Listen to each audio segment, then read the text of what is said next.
Yesterday we started our presentation on leadership, and I was describing different styles and methods that leaders use to perform their leadership role. And I had demonstrated only two.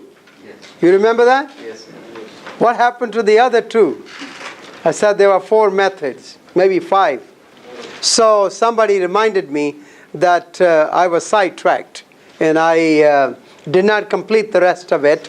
So I would like to go ahead and share with you the other 3 styles that people use. And hopefully you could take these and see if this is your style or if this is the style of your other gospel outreach workers when they are working with people. Leadership is nothing but the art of working with people. Nothing but inspiring them to do what is really our responsibility. Everything your team does is your responsibility. If it gets done, you get the glory. If it's not done, you get the blame. And so it is essential for us to learn this art. How can we get other people to jump up for joy trying to do something that was our responsibility? Because people do things for their reason, not our reason. So how could they be so excited that they would do something that's really your responsibility? Okay?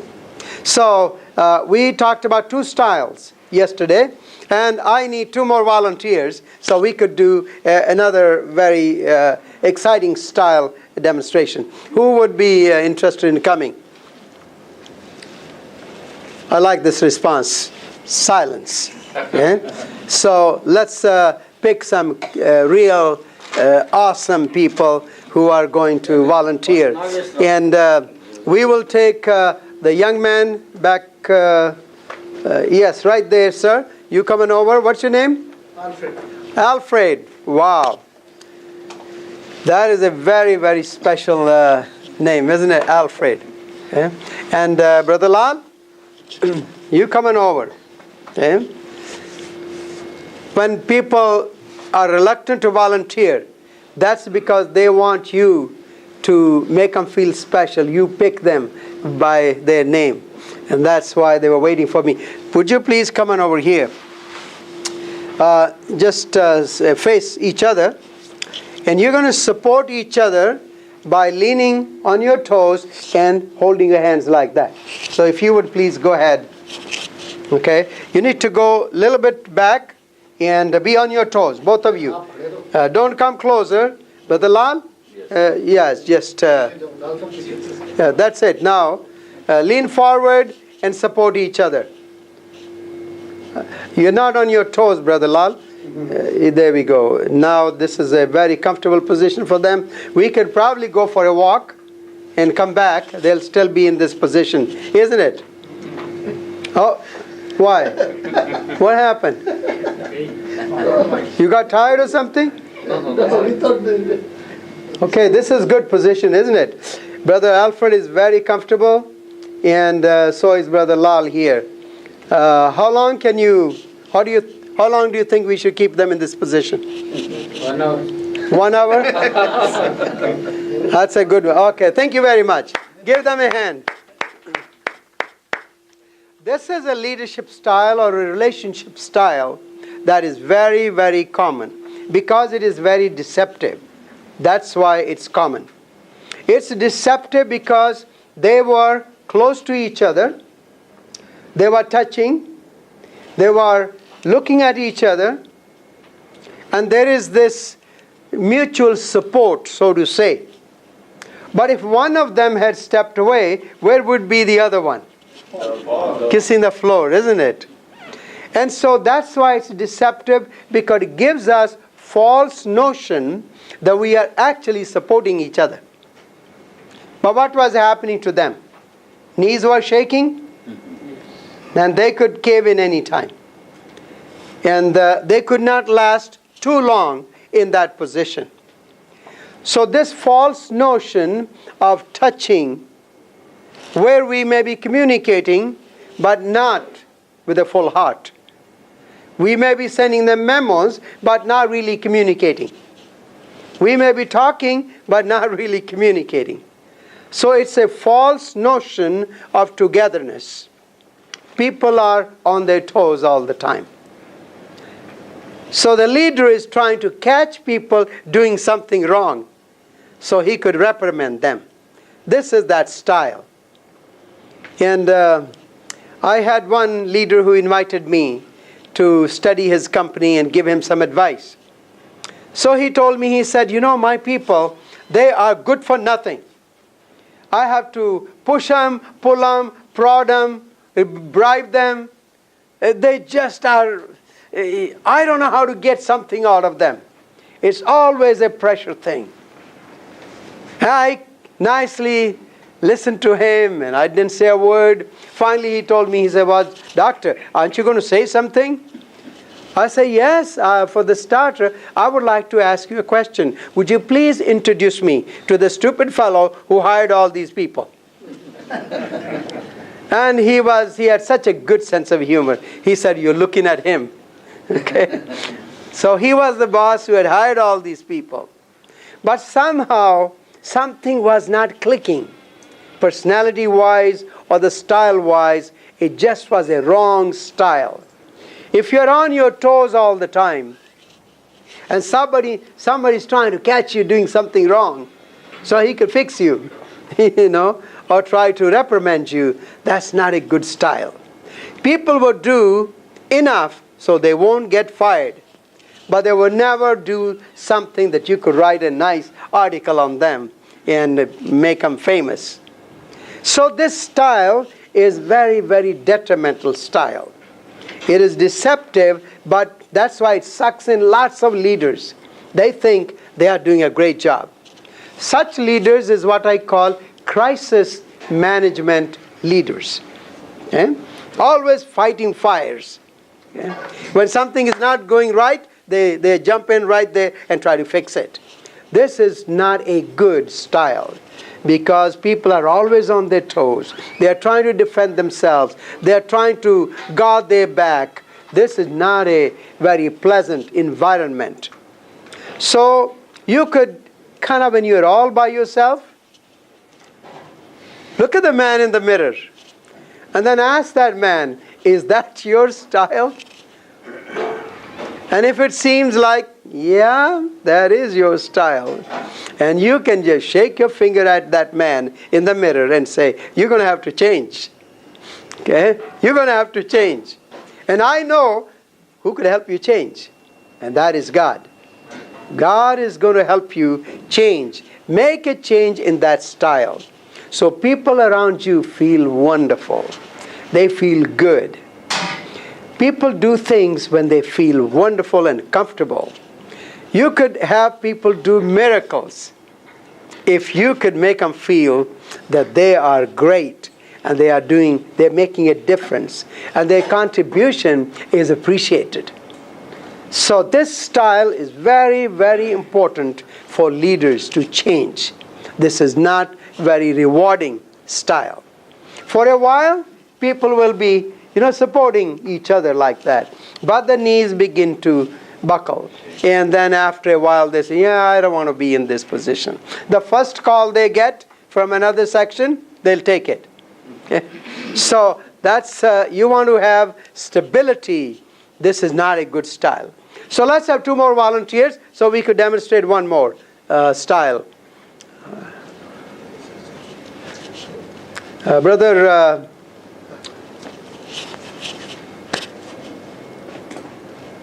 our treasurer, Dr. Arthur Singh. Let's have Dr. Arthur Singh come on over. He's been looking at me for such a long time thinking, why am I not picking him? So let's have him come on over here. I wanted to escape from them. Yes. Yeah, you don't know how many people try to escape. You're not the only one. And this is the good thing about leadership. Some people are trying to escape and you're happy they are. And then there are others who are trying to escape. You wish you could catch them quickly. So anyway, I'm glad you're here. And my friend, you could come on over here. This is Ravi Gale. So the combination is very unique, sir. We've been fighting all along. Let's not wash your dirty laundry here. And he said the combination is deadly. They've been fighting all along. And it's probably not too far from truth, but let's not confess that here. This is not the place. I'll be coming to your union. You could have a special session with me over there to tell me all about it. Now you're going to demonstrate what we call the ideal relationship. The ideal relationship in which we will have all those wonderful symbols of good relationship, and yet there'll be no pressure. So I have selected you for a very easy position. So just hold your hands like this, touching each other. That's it. No pressure. Just stay just like that. Now in this particular position that they are in, you see that they are touching each other and they are able to look at each other. And there is a proximity.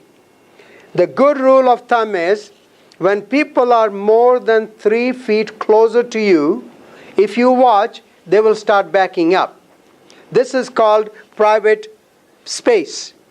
So anytime you are with people, if you are getting too close, 2 feet or so, they'll start backing up a little bit.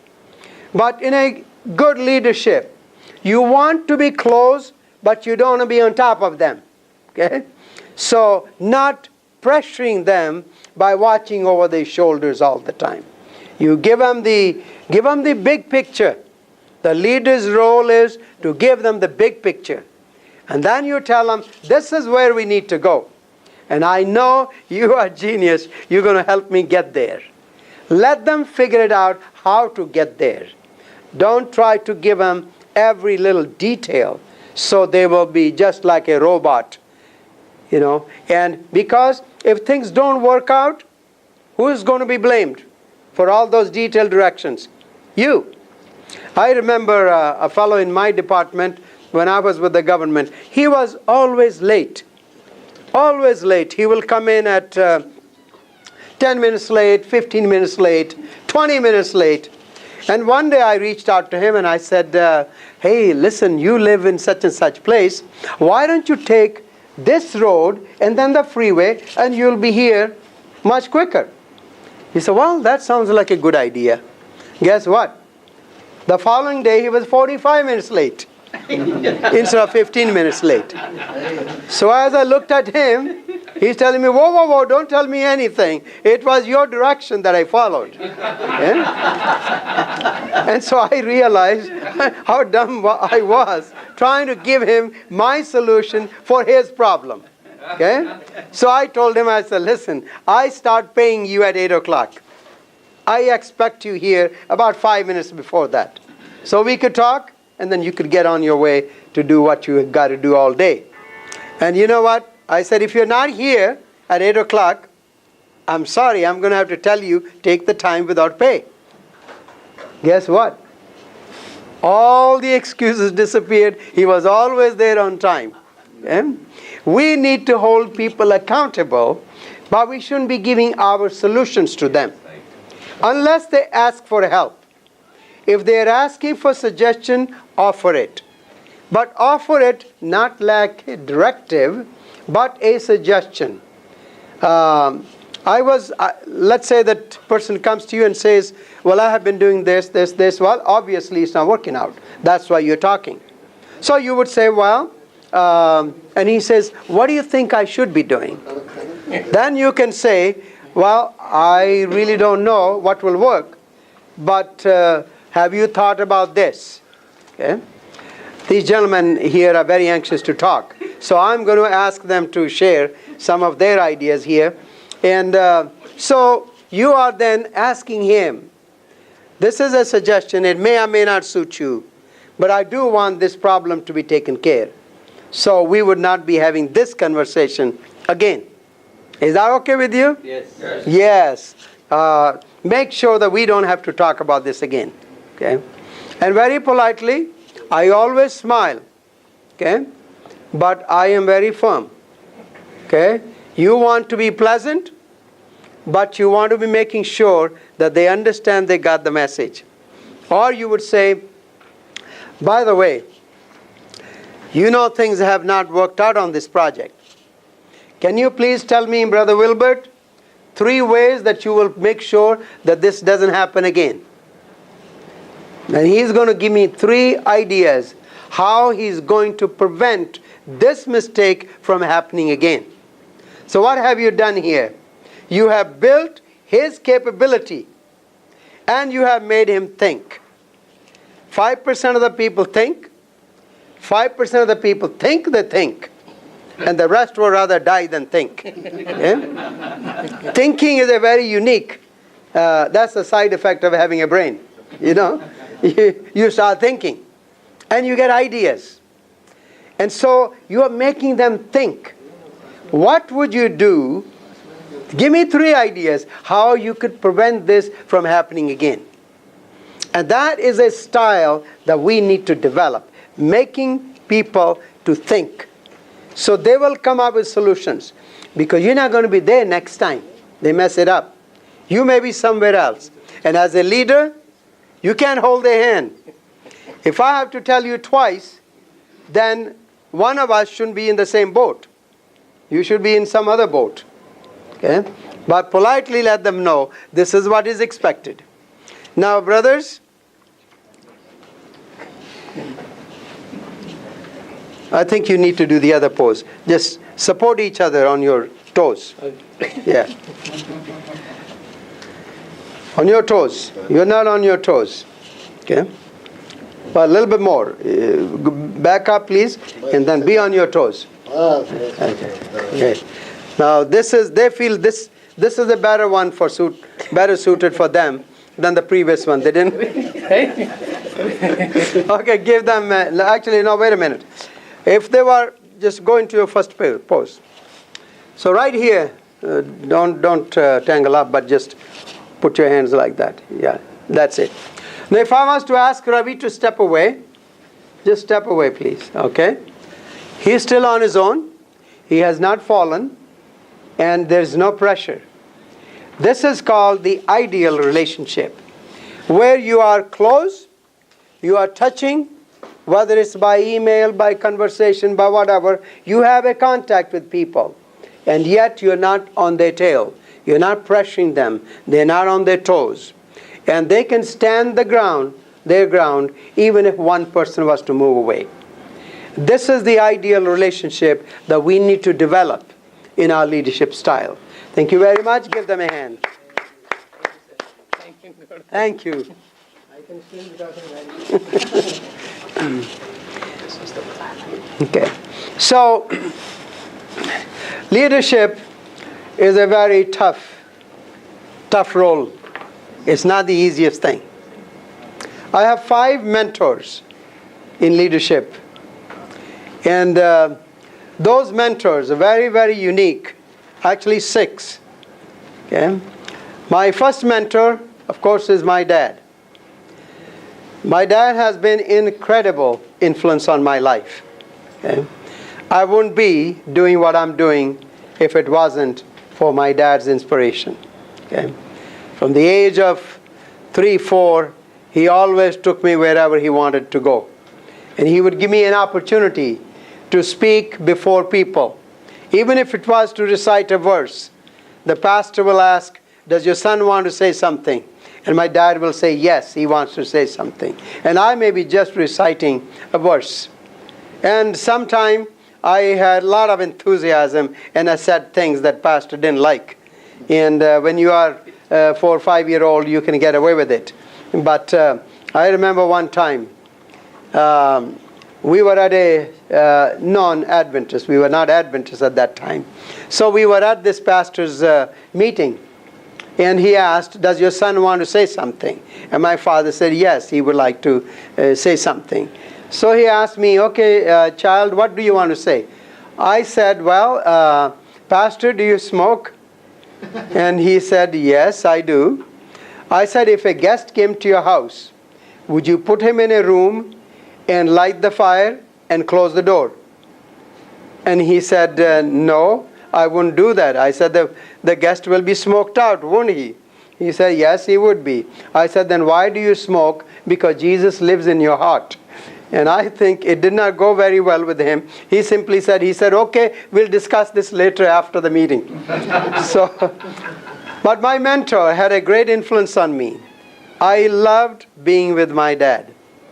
And when I had finished my third year of college, I had done something for which I was feeling bad. And he told me, he said, don't feel bad. Young people have a lot of enthusiasm and not enough wisdom. He didn't need to say anything more, and that put me in my place. Okay? He was a great leader. Never spoke a lot of words, but whatever he spoke, it was very meaningful. And he taught me how to love people and how to serve people. So that's been kind of the big influence on my life. No matter what I'm doing, it's going to be love and service for people. And I'm grateful for that. The second mentor I had was John F. Kennedy. A great president and an awesome person. He was very popular, had a landslide victory in his country, and a terrifically popular president. And his famous line that historians quote today, ask not what your country can do for you, but what you can do for your country. And I want to put that in a different context here. If I was to rephrase his words, it would be, ask not what your church can do for you, but what you can do for your church. Our mentality in India, particularly here, because these are my people, and I have noticed, people think the church owes them something. And they are entitled to what they get, whether they work or they don't. This is the old mentality. The younger generation is a lot different. But I want to promote this concept. Ask not what your church can do for you, but what you can do for your church. Okay? My father also taught me, don't be on the payroll. Now, I'm not asking you all to resign tonight, but I am just telling you that this is the influence that he had on me. So I left the payroll part and continued my work, because to me, this is very important work. The next the mentor I had was Abraham Lincoln. Abraham Lincoln had incredible influence, not only me, but millions and millions of people throughout history now. He freed the conscience of bigot Americans all over, so they will know how to behave better toward one another. It's not freeing the slaves, but it was freeing the rest of the nation from all their bondage of very narrow-mindedness and inequality, injustice. That is what he stood for. And another one was Mahatma Gandhi, okay? My mentor, Mahatma Gandhi. What a sense of service he exhibited and demonstrated to our country. One time he was traveling in the train, and you know we have these little spaces in between the compartments. One of his slippers fell down. He quickly searched for the other one and dropped that also. And the one who was looking at him said, no, look at this man. How foolish can he be? He dropped, one had dropped, and now he dropped the second one. So he, looking at him, the person, he said, oh, wait a minute. He said, the one down there is not going to do any good to that person. And the one with me will do me no good. So at least he will have both. You see, this is called the service attitude. Okay? Very consistent with the scriptures. And as you know, Mahatma Gandhi always carried Bhagavad Gita under one arm, and he had always the New Testament with him. In fact, once E. Stanley Jones, the great Methodist missionary, asked him, should we call you a Christian? He said, call me Christ-like and you'll honor me. Call me Christian and you'll be dishonoring me.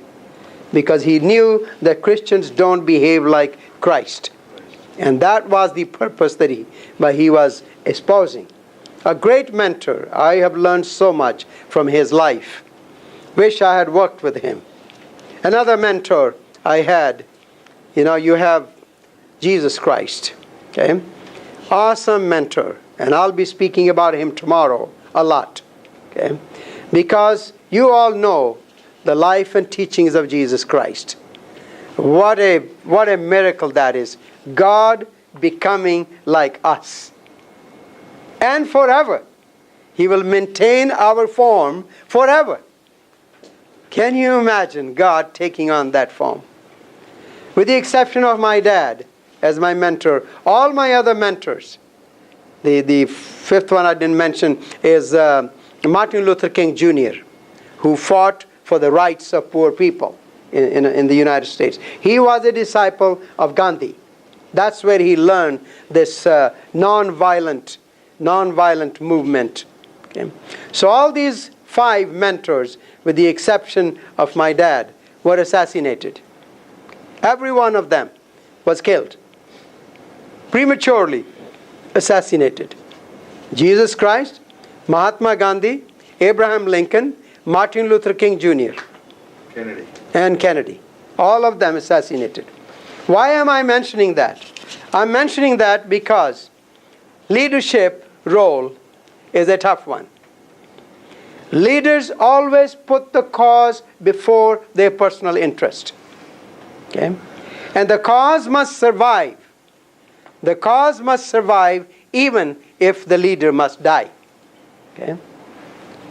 And the leaders are absolutely unstoppable when they become convinced that their cause is more important and they are willing to stake their life for the cause.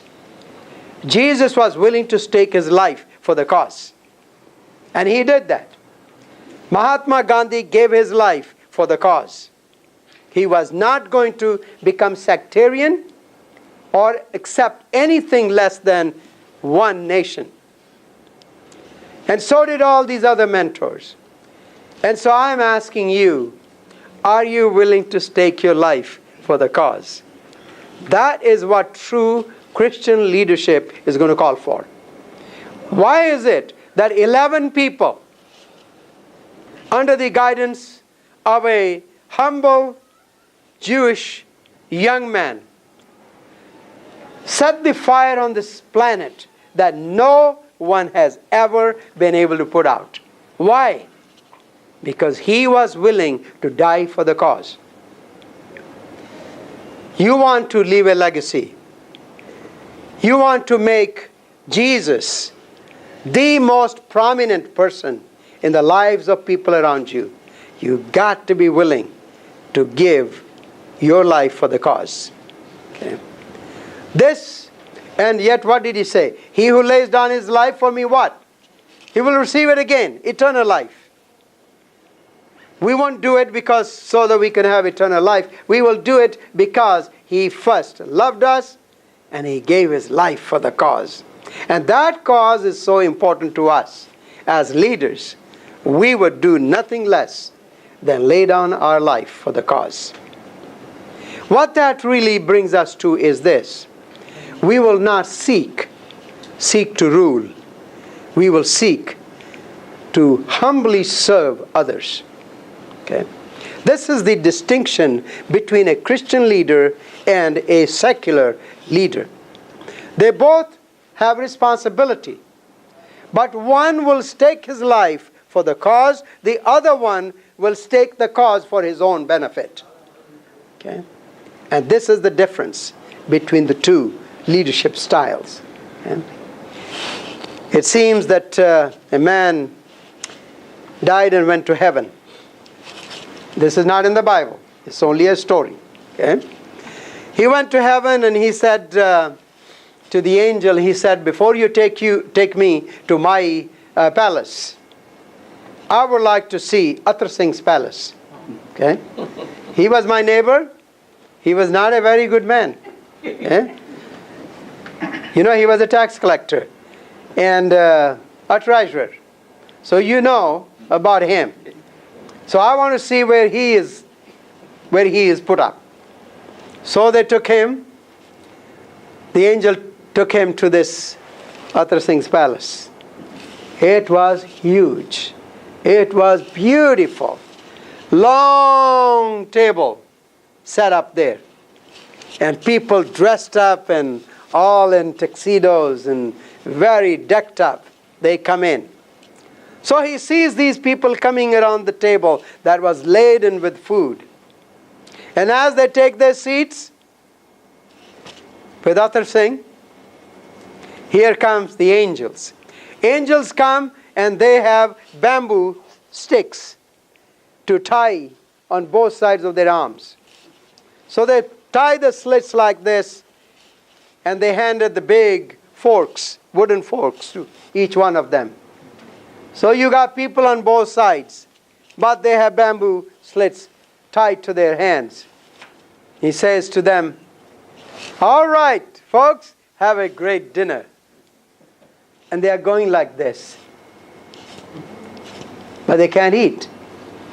So he says, I've had enough of other things' palace. Let's show me mine. So the angel takes him to his own palace. Again, as they enter, huge table with very similar food. And all these people are lined up, beautifully dressed up. They take their seats. The angels come in with the same bamboo slits. And they tie them up. And they give the forks to their hands and they say, go ahead, have a great banquet. And these people picked up their forks and they started feeding the person across the table. Okay? And they had a great time. That is what true leadership is all about. Okay? We have many impediments. We have many obstacles. We have many challenges. But in all of these challenges, we seek opportunities. We try to make frustrations into fascinations. We try to change things that people don't like into things that will benefit them. So we become other-directed rather than selfish people. And that's what the leadership calls for.